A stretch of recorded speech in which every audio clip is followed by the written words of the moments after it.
Alô, galera do terceiro ano do Miguel Couto.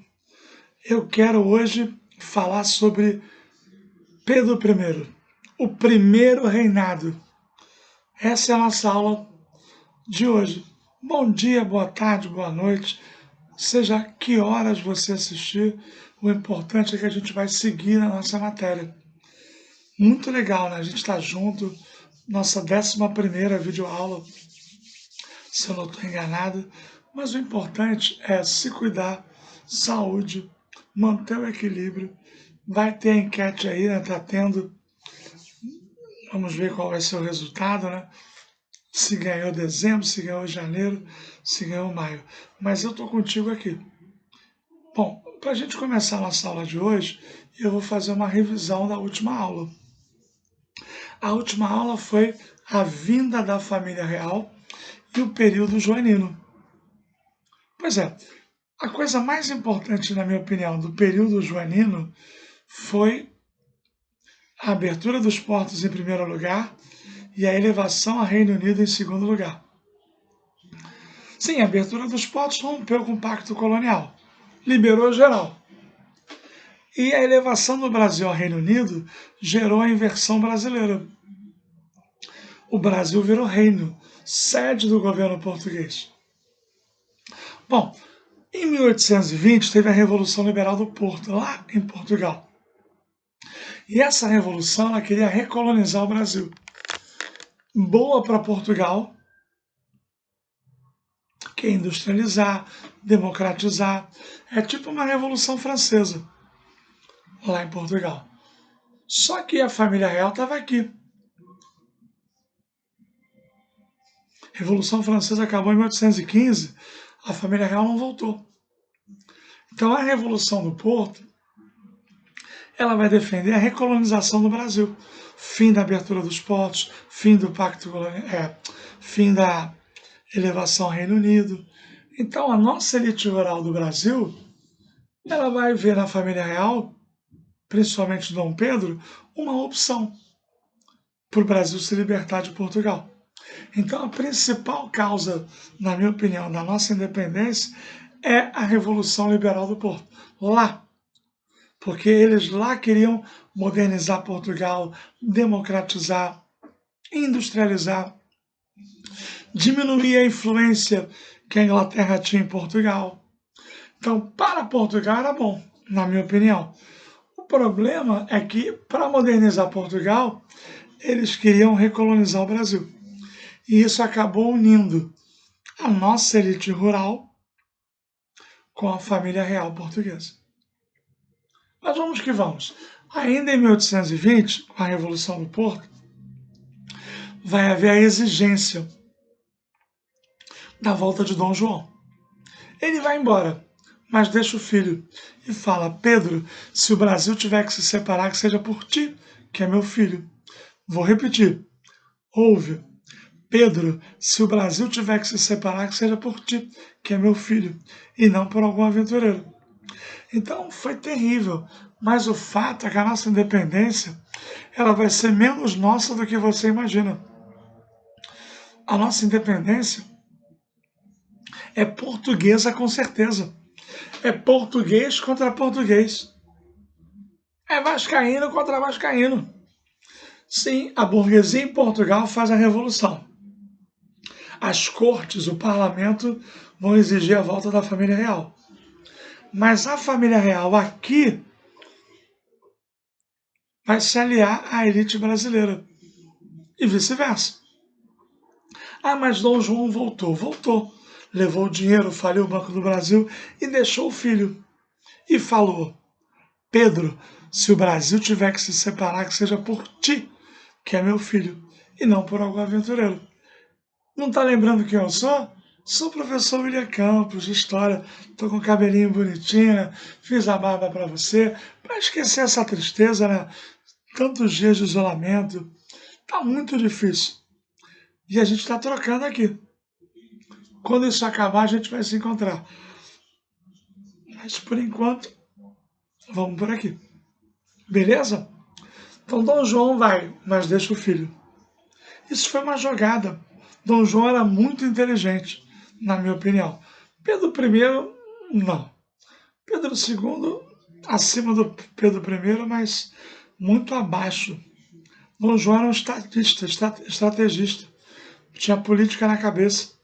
Acertou quando veio para o Brasil e acerta quando deixa o filho. Era para o filho ter ido também, mas o filho ficou. Então aqui vai haver uma aproximação da nossa elite rural com o Pedro I. Tem coisas bobas, né, que no dia do Fico, 2.000 pessoas vão na casa do Dom Pedro e pedem para ele ficar no Brasil, liderar o processo. Aí ele fala, se for à vontade, se for para o melhor Brasil, diga ao povo que fico. Bobeira. Isso nem cai no vestibular desse jeito. Mas é o dia que ele decide ficar no Brasil. Porque é melhor ser imperador do Brasil do que ficar em Portugal, na Revolução do Porto. Depois ele vai fazer a lei do Cumpras. As leis portuguesas só podem ser aplicadas no Brasil se tiverem autorização dele. Cumpras. Então a independência de 7 de setembro, na verdade, não tem essa força toda. Sabe, eu nem gosto de falar sobre isso, da questão das mulheres. Tem até a novela passando aí, com o Caio Castro falar sobre isso, mas eu não... Sabe, ele vai gritar independência ou morte. Não vou nem entrar em detalhe aqui que está gravando a aula, prefiro não entrar em detalhe. Desculpa, pessoal, mas essa quarentena a gente está trabalhando mais, mas eu estou aqui com amor para você. Então, Dom Pedro, ele grita independência ou morte, mas é porque a chance dele morrer era muito grande. Portugal queria que ele voltasse. Portugal pensou até em entrar em guerra, exigia a volta dele. Então ele separa o Brasil de Portugal. Mas nada muito radical, porque o Brasil continua sendo uma vergonha. O único país da América que sonou monarquia. Todo mundo virou república. Só nós monarquia. Por que só nós viramos monarquia? Porque nós tivemos a nossa independência lideradas por um português, Dom Pedro. Nos Estados Unidos foi liberdade sem igualdade contra a Inglaterra. Mas foi. Na América Espanhola, o crioulo contra o chapetone. Aqui não, aqui foi um português que fez a independência. Então é muito importante você baixar a bola, não exagerar. A nossa independência é menos nossa do que você imagina. A nossa independência é uma forma de esvaziar a Revolução Liberal do Porto, de esvaziar as cortes portuguesas, o parlamento português, a burguesia portuguesa. Então o Brasil se separa de Portugal, mas o nosso imperador é filho da monarquia portuguesa. É filho do rei, Dom João. Então não espere muitas mudanças. O primeiro reinado é muito ruim. Eu diria que é o pior governo da história do Brasil. Tem muita gente que se esforça na República, mas ninguém consegue vencer o Pedro I. Primeiro, Pedro I, que ele pagou pela independência. Portugal devia 2 milhões para a Inglaterra. E naquela época, para a independência ser reconhecida, uma nação importante tinha que dar ok, assumir. E quem vai assumir a nossa independência é a Inglaterra. Ah, professor William, mas eu li que o primeiro país a reconhecer a independência foi os Estados Unidos. Sim, é verdade. Mas nessa época eles não eram uma potência ainda. Importante vai ser a Inglaterra. E aí o Brasil vai pagar 2 milhões de libras para Portugal, como indenização. Portugal devia 2 milhões de libras para a Inglaterra. E quem é que vai emprestar dinheiro para o Brasil se o Brasil não tinha? A Inglaterra. Então vamos lá. A Inglaterra empresta 2 para o Brasil. O Brasil paga 2 para Portugal. Portugal paga 2 para a Inglaterra. Então o Brasil fica devendo 2 para a Inglaterra e paga 2 para Portugal. Portugal recebe os 2 do Brasil e paga a Inglaterra. A Inglaterra recebe os 2 de Portugal e ainda fica esperando o Brasil pagar 2. Ou seja, é o muito otário, o otário e o esperto. O muito otário é o Dom Pedro. O otário é Portugal. E o esperto é a Inglaterra. Então foi uma vergonha.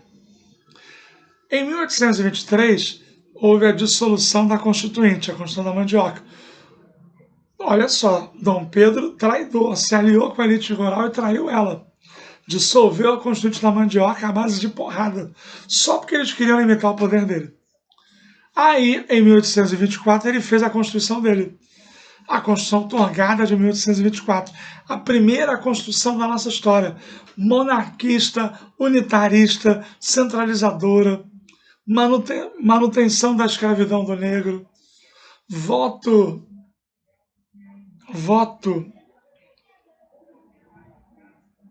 censitário, só vota quem tem dinheiro, masculino. Horrível a Constituição de 24. Imposta. Aí vai haver uma reação. Qual é o nome da reação? A Confederação do Equador. Lindo, lindo, lindo, lindo esse momento. Vou botar na prova. Frei Caneca, Confederação do Equador. Lá em Pernambuco, que já teve a Revolução de 1817, já teve Mascate. Pernambuco é o bicho. E em 1824, Portugal está longe já, né? Mas vai assistir de camarote um movimento para derrubar Pedro I. Com 2 anos de Pedro I, já tinha gente querendo a cabeça dele. Fora Pedro I! A Confederação do Equador juntou várias regiões do Nordeste, agora chamadas de província. E ela acabou massacrada. Frei Caneca foi fuzilado. Mas foi um movimento contra a monarquia, contra o unitarismo. Então, qual é a marca da Confederação do Equador? Federalismo e república. Perdeu. Morreu. Foi horrível. Em 1827, nós vamos ter a renovação dos tratados de 1810. Pedro I renova todas as vantagens inglesas no Brasil. Uma vergonha. Mas o que eu acho mais vergonhoso é a Guerra da Cisplatina, de 1825 a 1828. Galera, sabe o Uruguai? Eu tenho o maior medo do Uruguai. O Uruguai ganhou a Copa do Mundo do Brasil em 1950. Já botou Rivelino, Zico e Roberto Dinamite para correr no Maracanã. Porque o uruguaio, ele vê você brasileiro, vê eu brasileiro e pensa assim, só tem tamanho. O Uruguai derrotou o Brasil na Guerra da Cisplatina. Sério, meteu a paulada. Meteu foi bomba. Sério, os uruguaios não queriam ser brasileiros. Dom João tinha invadido a província Cisplatina. E aí, durante o governo do Pedro I, tudo de ruim aconteceu. Eu até torcia para os cisplatinos, eu prefiro os uruguaios, porque é um absurdo o Brasil querer ser dono da Cisplatina. Então, houve uma guerra da Cisplatina, e os cisplatinos ganharam do Brasil, meteram tiro, porrada e bomba na gente. Só não foi pior porque a Inglaterra mediou. Então, em 1828, nasce o Uruguai. Nasce o Uruguai de Cavani, de Arrascaeta. Eita, eita, eita, eita. Hoje tem gol do Arrascaeta. Ah, não interessa se você não é mengão, também não sou. É só pra gente brincar, sorrir, deixa de ser chato. Então o Uruguai se liberta do Brasil. É uma humilhação. Nada dá certo no governo Pedro I. A economia, açúcar fraco, mineração decadente e o café começando. Então não tinha uma atividade econômica que puxasse as exportações. Houve a revogação do decreto da proibição de manufaturas. O pai dele fez isso, mas não deu certo. Como é que o Brasil vai industrializar se o Brasil compra da Inglaterra? Se a Inglaterra domina a nossa economia? Na outra aula até falei dos impostos. Então tá osso. Tá osso. Traiu a elite rural, pagou pela independência, dissolveu a Constituição da Mandioca, derrotou a Confederação do Equador, perdeu a Guerra da Cisplatina, renovou os tratados de 1810, na economia nada dava certo. Então, o primeiro governo da história do Brasil, o governo Pedro I, de 1822 a 1831, foi uma desgraça. Nada deu certo. E ainda vai ter atritos, muitos jornais pequenos, independentes, porque Dom Pedro ele se aliou ao Partido Brasileiro para governar. E na prática traiu, governou com português. Foi brabo. Então nada deu certo. Teve a morte de um jornalista, Líbero Badaró. Botaram a culpa no Pedro I. Morre um jornalista, mas não morre a liberdade. As pessoas vão querer a cabeça do Pedro I. Vai ter Noite das Garrafadas. Já ouviu falar nisso? O pessoal jogava garrafa quando o imperador passava. Esse governo foi um caos. Nada deu certo. Nada deu certo. Então, no dia 7 de abril de 1831, no Paço Imperial, no Rio de Janeiro, milhares de pessoas vão pedir a cabeça de Pedro I. Ele vai abdicar e vai deixar o filho com 5 anos. Pai desnaturado! Foi embora. Então, o primeiro governo do Brasil, ele saiu humilhado. O homem que gritou independência ou morte vai sair para não morrer. Então, são 9 anos de fracasso. Eu destaco o pagamento da independência, a traição da elite rural, a dissolução da Constituinte da Mandioca, que só tinha fazendeiro. Eu destaco a Constituição de 1824, unitarista, monarquista, escravista, machista, com uma coisa nova chamada poder moderador, que é um destaque da aula de hoje. Era o poder que o imperador tinha de intervir em todos os assuntos da nação, legislativo, executivo e judiciário. No Brasil tinha um quarto poder, moderador, que era o direito do Pedro I se meter em tudo. Por isso que muitos professores falam da vida sexual do Pedro I, que governar que é bom, ele não governou. Foi um desastre esse governo. Ele sai, deixa o filho, e aí vai haver um período chamado regencial, 31 a 40. São 9 anos que o Brasil é governado por regentes. Tem imperador? Tem Pedro II, mas é moleque, 5 anos, pivete, chiclete. Então, até ele crescer, até ele assumir em 1840, nós vamos ter um período chamado de regencial, onde vão ter muitas revoltas, mas isso é assunto para outra aula. Hoje, eu queria trabalhar isso com você. Cuidado também com a Guerra da Cisplatina, quando os cisplatinos vencem o Brasil e criam o Uruguai. Cuidado também com a economia, que o Brasil pagou pela independência, nasceu devendo. Perdeu dinheiro na Guerra da Cisplatina, sustentando corte. Então, não era nada bom a vida do Brasil nessa época. Então, essas eram as informações que eu queria te passar. Se cuida, saúde, tamo junto!